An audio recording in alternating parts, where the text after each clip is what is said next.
tous, bienvenue en 2025 chez les butineurs du bonheur. On est au mois de janvier, je voudrais vous présenter une nouvelle ruche que l'on va tester cette année sur le rucher des butineurs. Après la ruche japonaise qu'on a testée l'année dernière et la ruche Shunrive qu'on avait testée l'année d'avant, et toujours dans l'esprit des ruches en construction libre comme les ruches troncs qui sont toujours mes ruches préférées évidemment, je vous propose une évolution de la ruche varée ou de la ruche d'Adam en tour à abeilles. C'est une idée qui vient de Yann, du rucher école de la Villa Le Bosquet. On a un petit peu remanié et fait à notre sauce. Je vous la fais découvrir de suite. Donc ici, en partant d'un modèle ruche varée, évidemment, donc on peut faire la même chose en Adam, ce que j'expliquais. On va partir sur 4 éléments qui vont représenter par élément 9 litres de volume à l'intérieur. Donc le toit sur le dessus, évidemment. Un élément haut isolé ici avec de la laine de mouton dans lequel on va pouvoir insérer un nourrisseur pour pouvoir accompagner les jeunes essaims. Cet élément retiré, un premier élément avec des barrettes sur le dessus qui va permettre aux abeilles de s'accrocher dessus quand on va installer un essaim à l'intérieur. Et l'ensemble des éléments sont tous en fin de compte construits en terre-paille, c'est-à-dire qu'on va utiliser la ruche d'origine comme caisson et on va faire une isolation terre-paille à l'intérieur, comme on peut le voir ici. Le premier élément passé, on arrive sur un deuxième élément dans le même principe. Comme on peut voir à l'intérieur, toute la cavité va être sans discontinuité, ce qui va permettre aux abeilles de construire sans avoir d'interruption créée soit par des barrettes, soit par des cadres.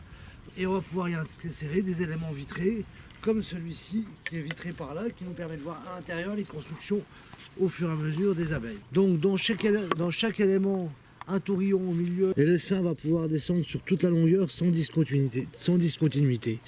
Chaque élément représente 9 litres de volume.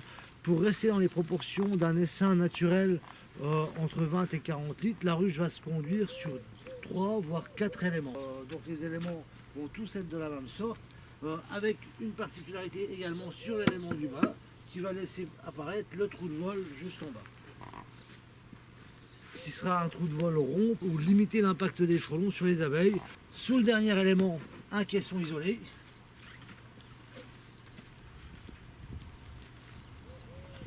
Avec du copeau de bois. Cette ruche a la particularité d'être super isolée.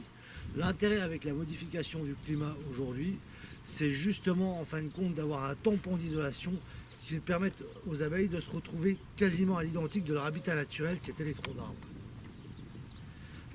Un des autres avantages, évidemment, c'est la cavité ronde que l'on a pu voir tout au long, qui est sur la forme de l'essaim et qui ressemble également à la cavité naturelle des abeilles. Les parois en argile vont leur permettre de propoliser l'ensemble des parois pour faire leur santé. Devant la perte de l'habitat naturel, je pense qu'aujourd'hui, sur l'apiculture, il est nécessaire de pouvoir reproposer des habitats qui s'en rapprochent au maximum si on veut que les abeilles retrouvent de l'autonomie dans leur santé. Dernière petite chose à pouvoir préciser, cette ruche, elle est conçue de cette façon-là. Si on veut récolter un petit peu de miel, il suffit de positionner une grille à reine, tac, sur l'élément du haut, quand la ruche est bien pleine, de remettre un caisson dessus, et on repart comme ça, tout simplement, ce qui nous permettra d'avoir un petit tampon pour avoir du miel à l'intérieur. Dans le même esprit, si jamais on veut installer un petit essaim, on peut faire la même chose avec un élément de varée qu'on met à la place du caisson que je viens de placer au-dessus.